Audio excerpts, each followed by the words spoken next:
Hello everyone, क्या हाल चाल है? मजे में? तो आप देख रहे हैं जीएसटी में एग्जेम्प्ट सर्विसेज की लिस्ट, राइट? और आज की क्लास में हम देखने जा रहे हैं गवर्नमेंट के द्वारा दी गई सर्विसेज जिस पर एग्जेम्पशन है। और ये लिस्ट है भी लंबी, इसमें बहुत सारी सर्विसेज हैं जिस पर एग्जेम्पशन है।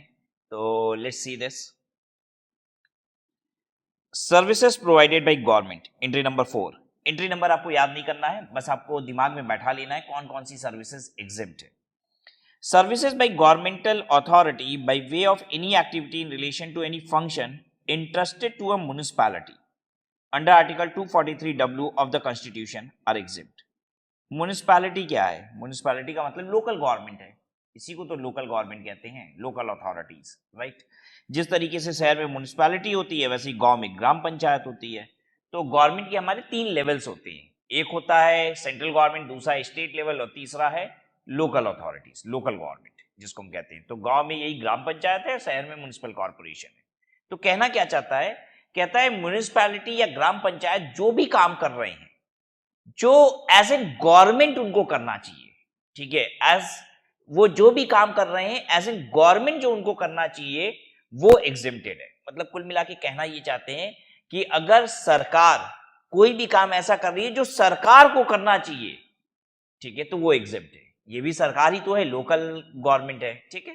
तो ये कोई भी काम ऐसा कर रहे हैं जो सरकार को करना चाहिए, जो फंक्शन डिफाइंड है कॉन्स्टिट्यूशन में, संविधान में लिखा हुआ है कि भाई म्युनिसिपैलिटी ये करेगी, लोकल अथॉरिटी ये करेगी, तो वो काम अगर कर रहे हैं तो उस पर जीएसटी नहीं है, ठीक है।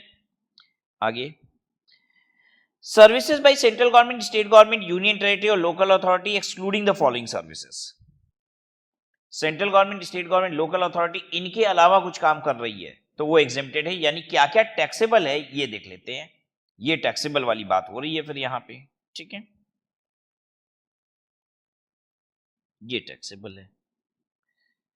Services by the department of post, ये जो पोस्ट डिपार्टमेंट होता है ना वो कुरियर करता है एक तरीके से, ठीक है। अब बताइए, ये तो बिजनेस है ना गवर्नमेंट का, क्या सरकार का काम ये है कि कुरियर करे? अरे ये काम सरकार का थोड़ी ना, ये तो धंधा है सरकार का, ये तो बिजनेस है सरकार का, तो इस पे जीएसटी रहेगा। Services in relation to an aircraft or vessel inside or outside the precinct of a port or an airport. Airport के रिस्पेक्ट में बात करते हैं, जैसे जब आप हवाई जहाज में चढ़ने वाले हैं तो आपका सिक्योरिटी चेक होता है। अब मैं आपसे पूछूं, ये सिक्योरिटी चेक कौन कर रहा है? आप इंडिगो की फ्लाइट पकड़ रहे हैं, एयर इंडिया की फ्लाइट पकड़ रहे हैं, सिक्योरिटी चेक कौन कर रहा है? अरे फ्लाइट आप कोई भी पकड़िए, सिक्योरिटी चेक जो कर रहा है वो कौन है? गवर्नमेंट ऑफ इंडिया करा रही है, ठीक है। अब गवर्नमेंट ऑफ इंडिया ये जो सर्विस है वो किसको दे रही है? हम एयरपोर्ट पे गए, मेरा सिक्योरिटी चेक हुआ हवाई जहाज में चढ़ने से पहले। एक बात बताइए, मेरा सिक्योरिटी चेक करके गवर्नमेंट ये सर्विस दे रही है, किसको दे रही है? एयरपोर्ट अथॉरिटी ऑफ इंडिया को दे रही है, हमें नहीं दे रही है वो सर्विस। हमने थोड़ी ना कहा सिक्योरिटी चेक, हम तो कहते हैं यार मत करो चेक, जल्दी से जाने दो, चढ़ने दो, हमको थोड़ी ना चाहिए ये सर्विस, ठीक है। वो ये सर्विस किसको दे रहे हैं? एयरपोर्ट अथॉरिटी ऑफ इंडिया को दे रहे हैं, ठीक है। तो इस पे जीएसटी लेंगे वो एयरपोर्ट अथॉरिटी ऑफ इंडिया से? Answer is yes. अच्छा, एयरपोर्ट अथॉरिटी फिर क्या करती है? वो एयरलाइन से लेती है पैसा, ठीक है, जिसके जितने पैसेंजर होते हैं उस दिन के, उस हिसाब से वो डिवाइड करके अपना पैसा ले लेती है। ट्रांसपोर्ट ऑफ गुड्स और पैसेंजर्स, आपने देखा होगा सरकारी बसें चलती हैं, ठीक है। तो अगर गवर्नमेंट गुड्स का ट्रांसपोर्टेशन या पैसेंजर का ट्रांसपोर्टेशन कर रही है, ये काम कर रही है, तो ये सब बस वस चलाना, गवर्नमेंट का ट्रक वक चलाना, ये तो धंधा है ना, ये कौन सा काम है? गवर्नमेंट का काम थोड़ी ना है, ठीक है, कि बस चलाएं, तो ये तो बिजनेस है, तो इस पे जीएसटी है, ठीक है। अच्छा, जब हम कहते हैं ये बिजनेस है तो जरूरी नहीं है कि आपको भी बिजनेस लगे या वो होना ही चाहिए। अगर गवर्नमेंट की इन सर्विसेज पे जीएसटी है तो है भाई, ठीक है। हर चीज के पीछे 100% डिफाइंड एकदम लॉजिक्स नहीं होते हैं। गवर्नमेंट को लगता है इस पे लेना चाहिए तो ले लेती है, गवर्नमेंट को लगता है भाई इस पे तो लिया जा सकता है, इट्स लाइक दैट, ठीक है, तो गवर्नमेंट लेती है। Any service other than services covered under entries A to C above provided to business entity, कह रहा है ऊपर A to C को छोड़ दीजिए, उसके अलावा भी कोई सर्विस अगर बिजनेस एंटिटी को दी जाएगी तो उस पे जीएसटी लगेगा। मतलब सरकार अगर बिजनेस एंटिटी को सर्विस देती है तो जीएसटी लगेगा। यानी ABC किसके लिए था? चाहे बिजनेस एंटिटी को दिया जा रहा हो, चाहे नॉट किसी को भी दिया जा रहा हो, ये हो गया A to C हो गया, whether recipient is registered और अनरजिस्टर्ड। अब जैसे आप जाते हैं पोस्ट डिपार्टमेंट से स्पीड पोस्ट कराते हैं, ठीक है, तो आपको भी जीएसटी देना है, और study at home private limited भी जाएगा तो उसे भी जीएसटी देना है, मतलब रजिस्टर्ड रेसिपेंट हो अनरजिस्टर्ड हो जीएसटी लगेगा। बाकी इनके अलावा एबीसी के अलावा गवर्नमेंट और कोई भी सर्विस दे रही है तो अगर रेसिपिएंट रजिस्टर्ड है तभी उसको जीएसटी देना है, ठीक है, तो यहां पे रेसिपिएंट रजिस्टर्ड होना चाहिए।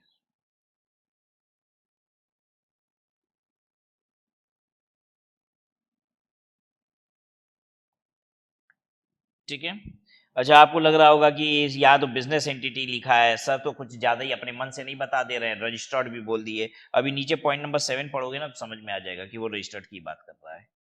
ऊपर आइए देखिए,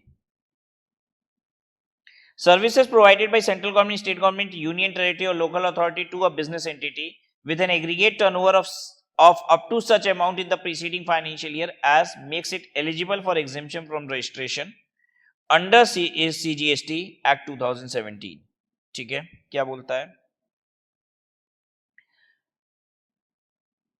कह रहा है कि services central government state government दे रही है ऐसे बिजनेस एंटिटी को दे रही है जिसका टर्नओवर इतना है कि उसे रजिस्ट्रेशन की आवश्यकता नहीं है, यानी अनरजिस्टर्ड को अगर गवर्नमेंट दे रही है तो वो एग्जेम्पशन में है। तो यानी ऊपर किसकी बात हो रही थी, रजिस्टर्ड बिजनेस एंटिटी की। ठीक है, ये कह रहा है, इसका मतलब ये सीधा है अनरजिस्टर्ड बिजनेस एंटिटी, इनको दिया जा रहा है तो एग्जेम्पशन है। ठीक है, for the purpose of this entry it is hereby clarified that the provision of this entry shall not be applicable to the following services A B C। इस पे देखिए अप्लाई नहीं होगा क्योंकि ये तो पहले ही क्लियर हो गया है। यहाँ जो ABC में बताया गया है वो क्या है, चाहे रजिस्टर्ड हो अनरजिस्टर्ड हो सबसे जीएसटी लिया जाएगा। दूसरा, services by way of renting of immovable property, अगर इमूवेबल प्रॉपर्टी की रेंटिंग होगी तो उस पर भी जीएसटी लगेगा, इस पे भी जीएसटी एप्लीकेबल है, यहाँ भी एग्जेम्पशन नहीं है। यानी अगर सरकार प्रॉपर्टी किराए पे देगी, क्या सरकार प्रॉपर्टी किराए पे देती है, हाँ, और एक किसी भी शहर में ना जो लोकल अथॉरिटी होती है, म्युनिसिपैलिटी होती है, उसके बाद बहुत प्रॉपर्टी होती है, बहुत सारा किराया भी आता है लोकल अथॉरिटी को। ठीक है,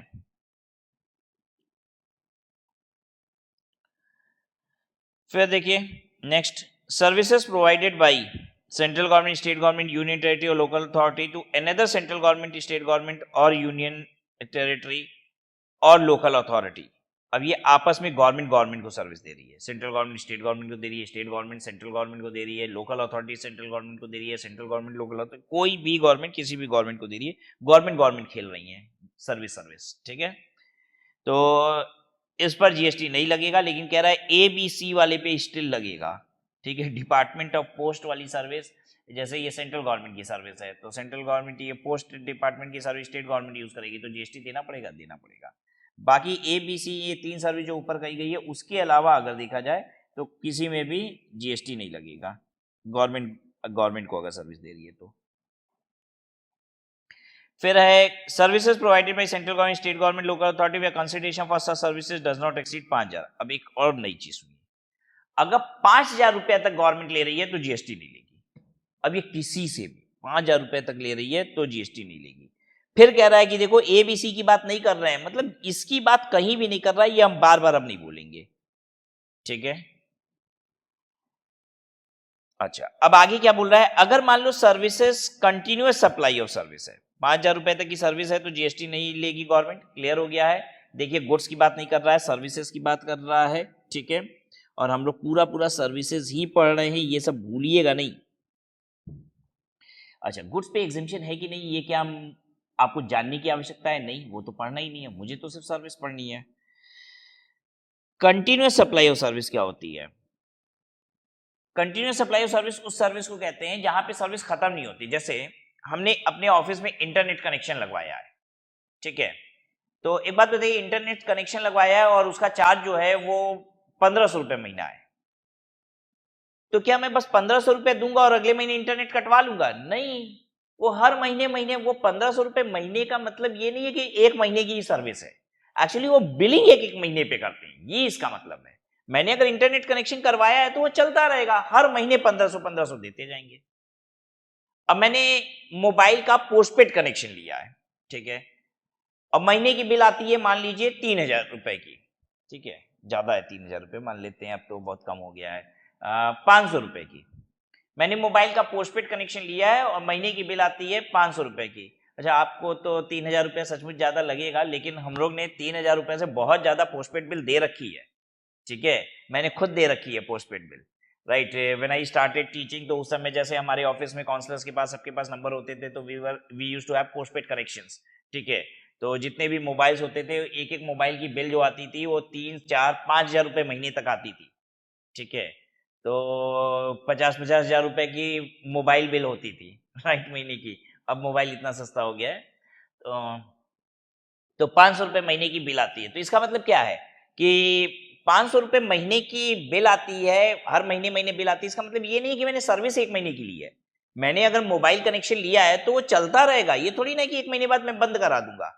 एक्चुअली प्रोवाइडर जो है सर्विस का वो 500 रुपए करके बिल करता है, हर महीने महीने बिल करता है।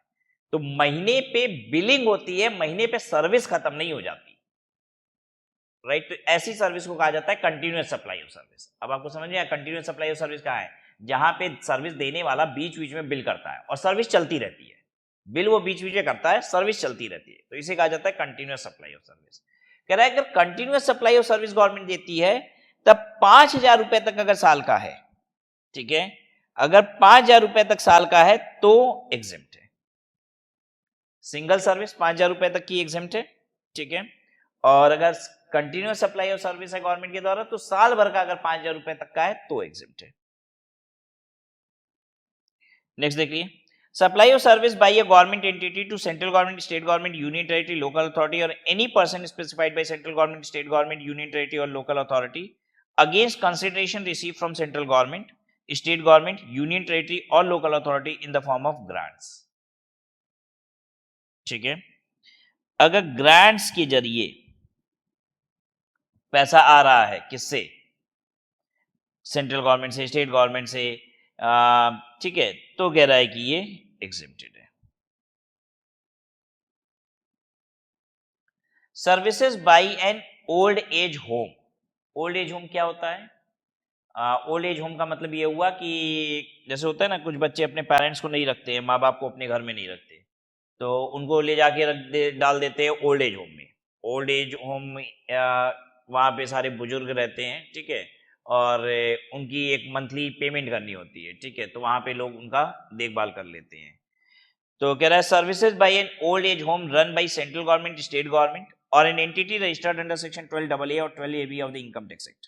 कह रहा है old age home central government चला रही हो, स्टेट गवर्नमेंट चला रही हो, या फिर जो इनकम टैक्स में एग्जेम्प्ट नहीं होती, जिनकी इनकम चैरिटेबल और रिलीजियस ट्रस्ट होते हैं 12AA और 12AB वाले, तो अगर ये लोग कोई ओल्ड एज होम चला रहे हैं जिसमें जो भी रहेगा वो उसकी उम्र 60 साल या उससे ऊपर होगी, अब 25,000 रुपए तक वो लेता है, ठीक है, तो फिर एग्जिबिशन है, ठीक है। 25,000 रुपए महीने तक अगर वो मेंबर से लेता है, एक मेंबर से जो भी बुजुर्ग उसके यहाँ आया है उसे 25,000 रुपए महीने तक लेता है तो एग्जिबिशन है, ठीक है। बहुत सारे ओल्ड एज होम फ्री में भी चलते हैं, ठीक है, गवर्नमेंट के। कुछ ओल्ड एज होम में थोड़े बेटर क्वालिटी के हैं, वो 25,000 रुपए लेते हैं। And now in today's time, तो as I heard in metros, तो अब ये बिजनेस की तरह ग्रो कर गया है, मतलब it has become a very premium service, ठीक है।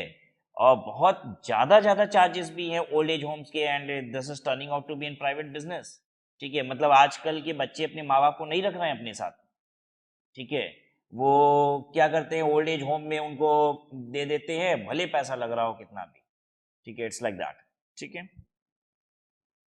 So this is how it is happening. चलिए आगे देखिए उसके बाद 24C, services by department of post by way of post card. अच्छा, अब मैंने जैसे बताया कि मान लीजिए अब 1,00,000 रुपए महीना है, 50,000 रुपए महीना है, उस ओल्ड एज होम का चार्ज पर मेंबर, तो जीएसटी लगेगा? हाँ, उस पर जीएसटी लगेगा।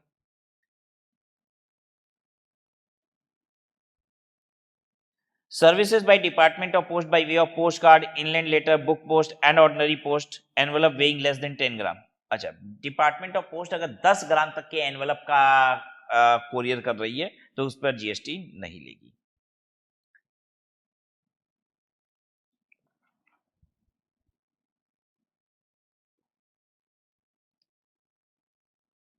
Services provided by central government, state government, union territory to their undertaking or public sector undertaking PSUs by way of guaranteeing the loan taken by such undertaking or PSU from the banking companies and financial institutions.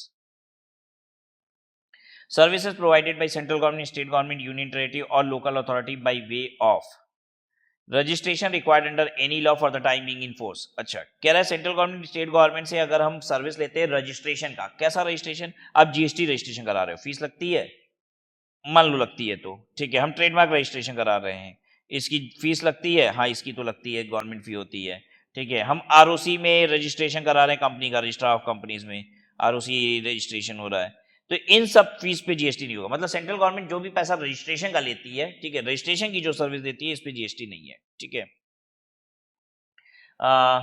अगर आप खाने food के business में हो, ठीक है, तो आपको बहुत सारे ना टेस्टिंग वगैरह भी करानी पड़ती है, ठीक है, तो अलग अलग गवर्नमेंट की अथॉरिटी है वो टेस्टिंग करते हैं, ठीक है, तो हम टेस्टिंग, कैलिब्रेशन, सेफ्टी चेक्स, जैसे हॉस्पिटल्स वगैरह है तो सेफ्टी चेक वगैरह का भी एक अथॉरिटी होती है, वो आती है, चेक करती है सब कुछ सही है कि नहीं है, उसका भी पैसा लगता है, ठीक है। दुनिया भर के और लाइसेंस वगैरह लेने होते हैं, फायर लाइसेंस, दिस दैट, जो भी, तो कह रहा है कि जितने भी तरीके का रजिस्ट्रेशन लाइसेंसेस आप लेते हैं गवर्नमेंट से, इन सब पे जीएसटी नहीं है। अच्छा, अगर हम पासपोर्ट बनवाते हैं, वीजा बनवाते हैं, ड्राइविंग लाइसेंस बनवाते हैं, बर्थ सर्टिफिकेट, डेथ सर्टिफिकेट, तो इस पे भी जीएसटी नहीं है। Services provided by the central government, state government, union territory or local authority by way of tolerating non-performance of a contract for which consideration in the form of fines or liquidated damages is payable to the central government, state government, union territory or local authority under such contract. अगर central government, state government आपसे पैसा लेती है fine के नाम का, कुछ damages पे पेनाल्टी लगा के ले रही है, तो उस पर भी जीएसटी नहीं लगेगी, ठीक है। अच्छा, क्यों ऐसा बोल रहा है? क्योंकि अदरवाइज लगती है, ठीक है। जैसे हमने पढ़ा था कि बैंक आपसे नॉन क्लियरेंस ऑफ चेक, जैसे चेक बाउंस हो जाती है तो चेक बाउंसिंग चार्ज लेती है, तो उसमें जीएसटी लेती है, क्यों? क्योंकि आपको बर्दाश्त कर रही है, तो गवर्नमेंट भी बर्दाश्त करने का ही तो फाइन पेनाल्टी ले रहा है, लेकिन गवर्नमेंट जब बर्दाश्त करेगा तो आपसे जीएसटी नहीं लेगा। Services provided by central government, state government, union territory by way of assignment of right to use natural resources to an individual farmer by cultivation of plant and rearing of all forms of animal। अच्छा, ये क्या है? Natural resources को कैसे use करने का मैं बताता हूँ। जैसे मान लीजिए आपकी खेत है यहाँ पे, ठीक है, नदी का पानी यहाँ से जा रहा था, ठीक है, गवर्नमेंट ने आपको अलाउ कर दिया कि ठीक है आप ये एक यहाँ पे क्या कहते हैं उसको, एक्चुअली गड्ढा करके एक मोड़ बना के आप अपने खेत में ये पानी ले जाओ, ठीक है, तो ये गवर्नमेंट आपको अलाउ कर रही है नेचुरल रिसोर्सेज। क्या इसके चार्जेस हो सकते हैं? मे भी हो भी सकते हैं, नहीं भी हो सकते हैं। अगर चार्जेस लिए भी जा रहे हैं तो इस पे जीएसटी नहीं होगा, ठीक है। फिर क्या है? Services provided by central government, state government, union territory by way of deputing officer after office hours और ऑन हॉलीडेज फॉर इंस्पेक्शन और कंटेनर स्टफिंग और such other duties in relation to import export cargo on payment of merchant overtime charges. ये थोड़ा सा समझाता हूं आपको।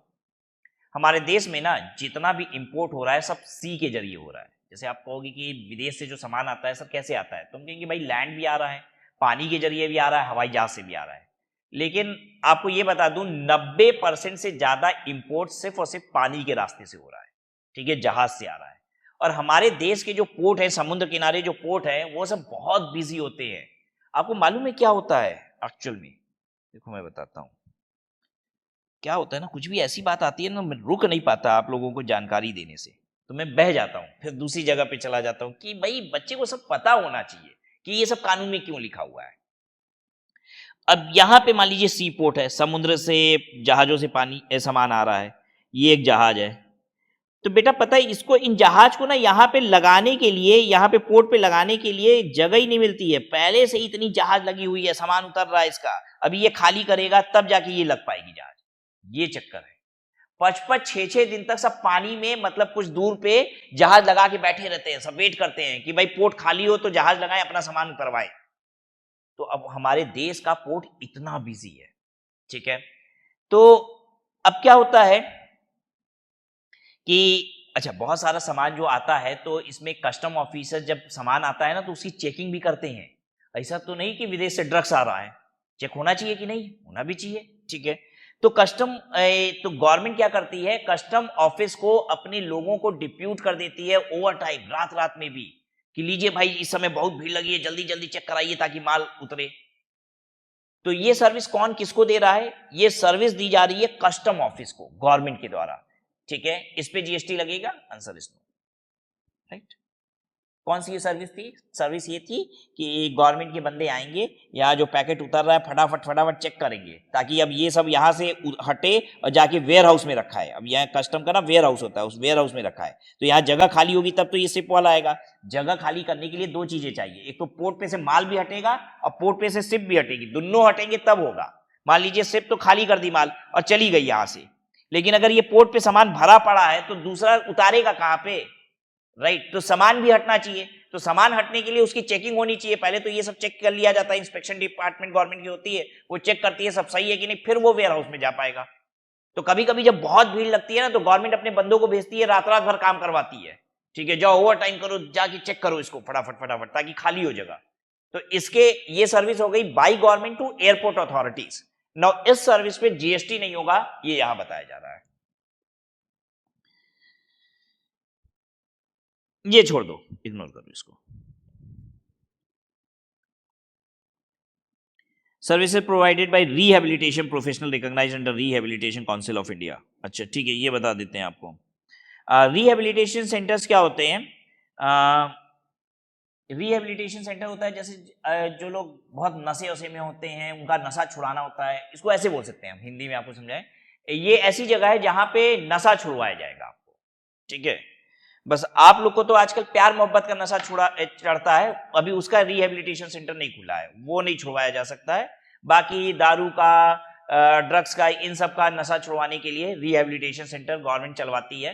तो वहां पे आपको नशा पदार्थ नहीं दिया जाता है, बाकी आपकी काउंसलिंग होती है, आपको समझाया जाता है, बाकी दूसरी कुछ चीजें ऐसी होती है जिससे आप नशे से दूर रह सको, वो सारी चीजें की जाती है, ट्रीटमेंट वगैरह आपका चलता है।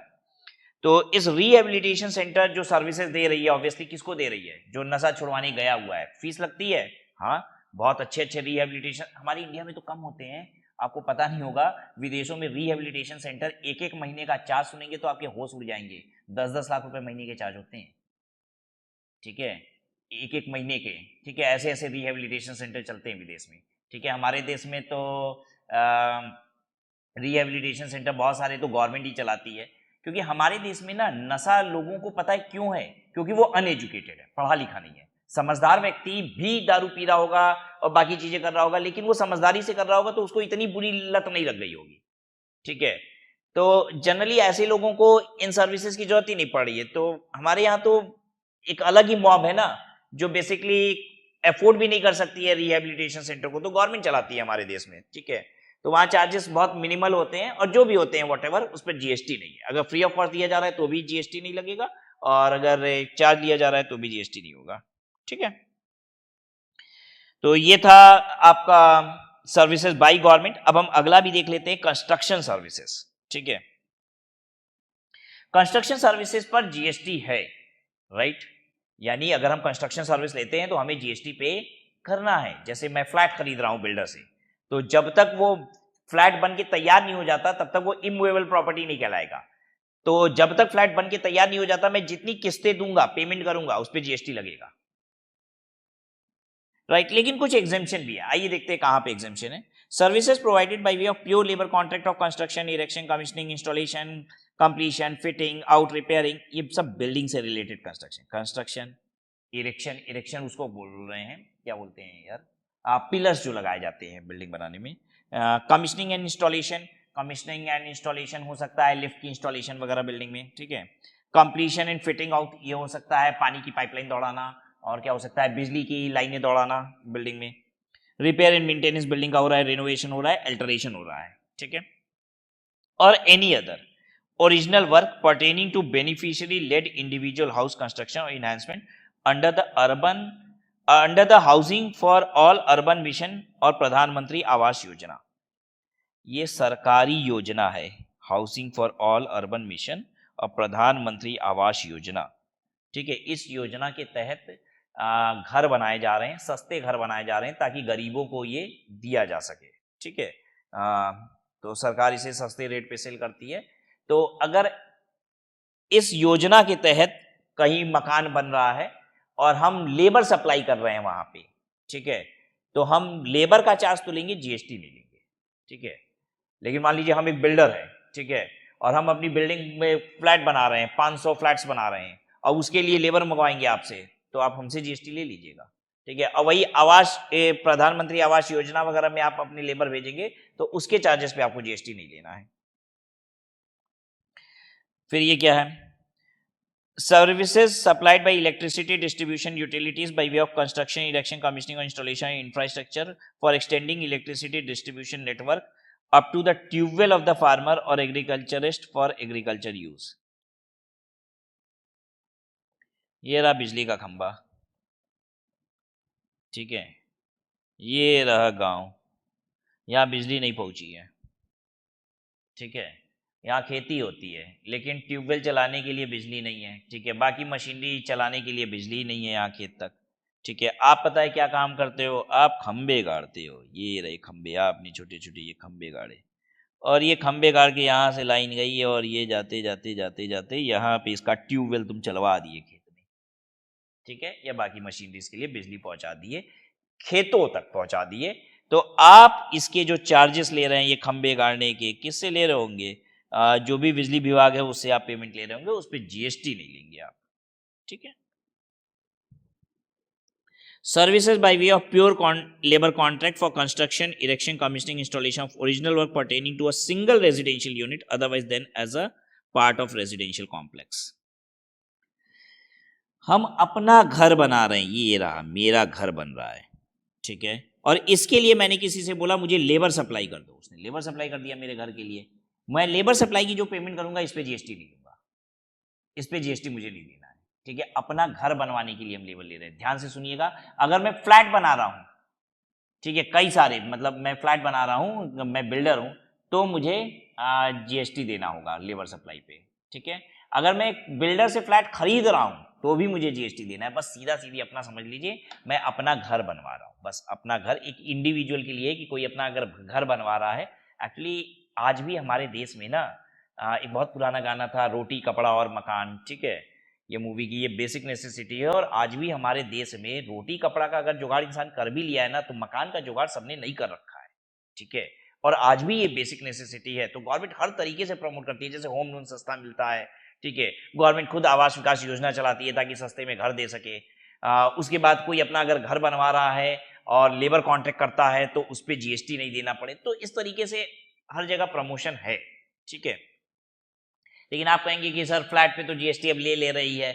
एक्चुअली एक साथ 1000 चीज सोचनी होती है। देश को चलाना मजाक थोड़ी ना है यार। गवर्नमेंट अगर ये सोच रही है चलो ये तो आदमी अपना फ्लैट खरीद रहा है तो हम लोग इस पे जीएसटी छोड़ देते हैं, लेकिन बिल्डर तो सारा काम नंबर 2 में करने लग जाता है ना। ठीक है, वो तो सारे फ्लैट, फिर अगर जीएसटी फीएसटी हट जाए तो और आजादी हो जाएगी बिल्डर को, राइट। तो हर चीज को कंट्रोल करना पड़ता है, इस वजह से बहुत सारी जगह पे जीएसटी है भी। तो डू नॉट थिंक अदरवाइज, जब तक आप जीएसटी का पूरा कानून नहीं पढ़ लेंगे तब तक वो मैच्योरिटी लेवल नहीं आएगी। बट स्टिल अभी जो आपने सीखा वो ये कि जो गवर्नमेंट के मकान बनते हैं, गवर्नमेंट जो मकान बनवाती है गरीबों को सस्ते रेट पे बेचने के लिए, उन योजनाओं में अगर हम अपनी लेबर को भेज रहे हैं तो जीएसटी हम नहीं लेंगे। अगर हम इलेक्ट्रिसिटी का कनेक्शन करवा रहे हैं जिससे गांव में खेतों तक बिजली पहुंच जाए तो हमें जीएसटी नहीं लेना है। तीसरा, अगर मैं लेबर सप्लाई कर रहा हूं किसी एक बंदे को जो अपना घर खुद के लिए अपना एक मकान बनवा रहा है तो मुझे लेबर सप्लाई पे जीएसटी चार्ज नहीं करना है। So that was all about today's class. आज की क्लास को यहीं पे समाप्त करते हैं, अगली क्लास में आते हैं, फिर देखते हैं आपके पास साथ कुछ सर्विसेज जिस पर एग्जेम्पशन चल रही है। Will stop.